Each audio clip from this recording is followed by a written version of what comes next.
Hello guys, so ngayon magkakasama na kami. Samahan nyo kami guys pumunta sa Antipolo. Sa aming expedition. Mag-e-explore tayo. Mag-ghost hunting tayo, di ba? Depende pa. Hindi, wag mo natin sabihin kung ano plano natin. Manood na lang kayo hanggang dulo.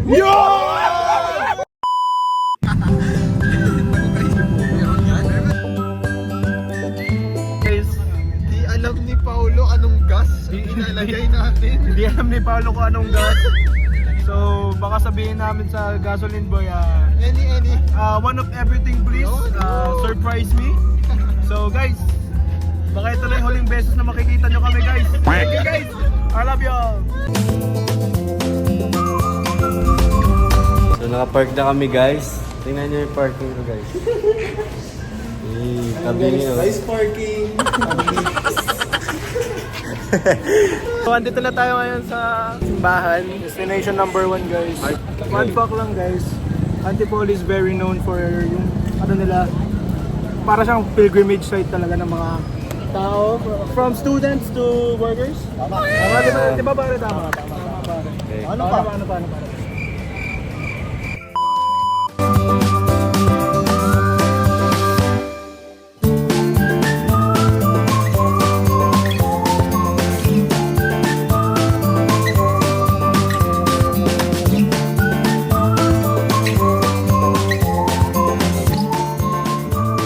Share ko lang tsaka sa inyo rin. Noong January 14, 1954, PCB City, pre, alam mo. Ano yun? Ito yun ba? The Catholic Bishops Conference of the Philippines. Dineclare nito as the National Shrine of Our Lady of Peace and Good Voyage. Nandito tayo ngayon natin, di ba? Guys, Antipolo Cathedral. Polo Cathedral, nandito So na tayo. ngayon, ito pa isa pa. Recently lang siya naging minor basilica. Na-upgrade pare. Ay, well. Na-upgrade na siya. Kailan? Yun, hindi ko alam, pero recently, naging minor basilica na siya.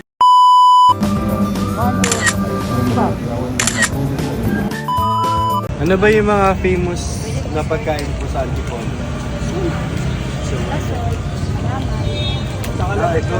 So guys, pag pupunta kayo ng Antipolo pagtapos nyo mag-church, bumili kayo ng mga pasalubong. Ito kasi yung mga sikat sa kanila.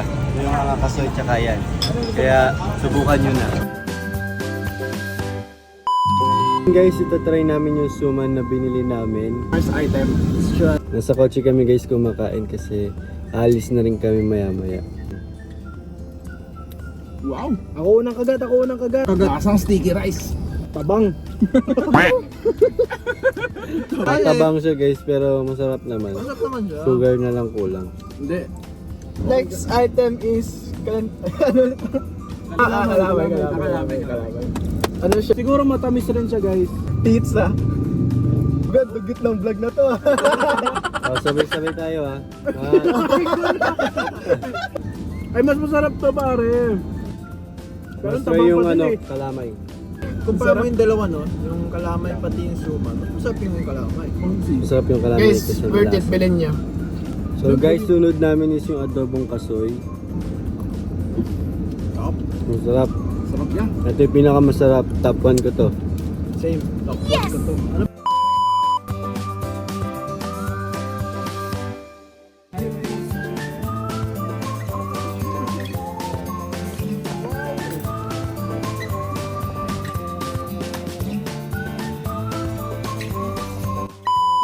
Nandito na kami sa aming third destination, ang Cafe Florentine. This is a cafe na merong overlooking view. Check natin yung prices kung masarap. Ay, kung masarap. Kung mura. Gutom na siya guys, gutom na.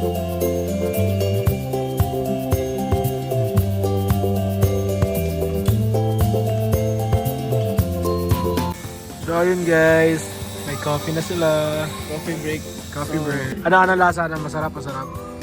6.5 out of 10. 6.5 out. 8 out of 10. Ito masasabi ko dito mga 8.5. Asang Amerikano pa rin. Lagyan mo kasi ng gatas.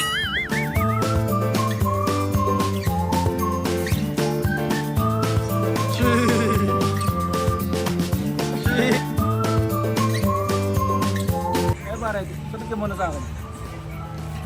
Pag bumaba ka dito, yung ibig sabihin nun, makakarating ka sa... Oh, tara.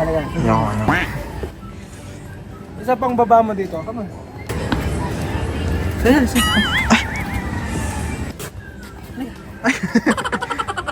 Ang baba na to. Hindi po.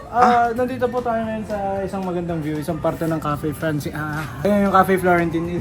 Antipolo is a place that caters nice views, sceneries. Lalo na paggabi pare, maganda dito. At yun lang naman for Antipolo's views. Later on, makikita nyo pa yung iba naming pupuntahan and can't wait for you guys to see. Update. Andito kami sa Cloud9 ngayon kasi yung kanina na pupuntahan dapat namin is Pinto Shrine kaso sabi ng guard sarado daw every Monday. Umalis si Kian. Inuuna niya yung date niya ng girlfriend niya. Mansari siya pero 5 times a month sila nagmamansari. Tapos yun, yung isa namin kasama Nagpapahinga pa. hindi ko alam kung nagigising pa pero ayun. Rest time, Nandito rest na kami time. sa Cloud9. 2 hours later.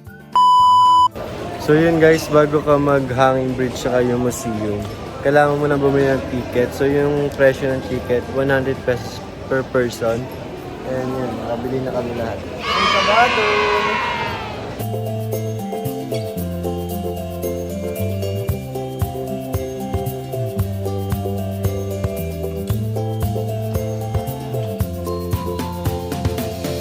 Gio, look at the camera, Gio. No!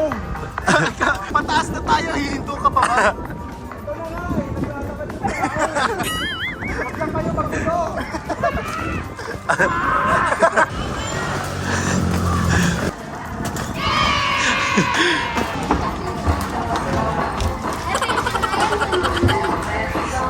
Wala.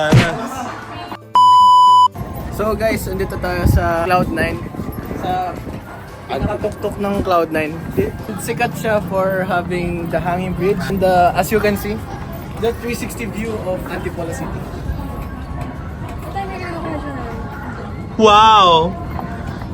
Ayun! Kian! Pag napanood mo to, Kian, ito yung na-miss out mo dahil sa PDC mo. 20% lang yung makukuha mo dito.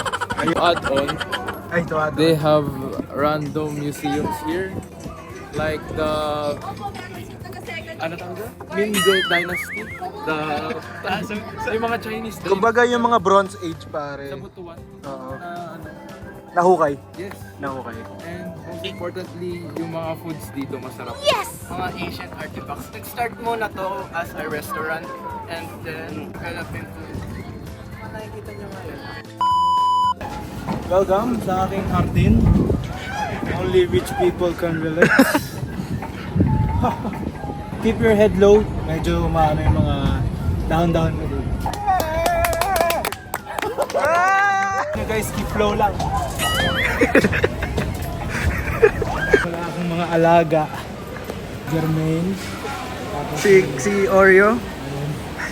Ito si Butternut. My car. Sa sobrang yaman ko pre, ginawa ko na lang sofa. Decoration na.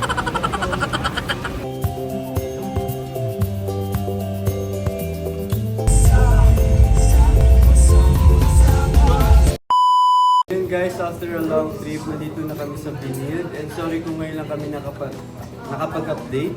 And yun guys, ano man sabi nyo? 1, 2, 3, go! Thank you! Thank you! Ang babait!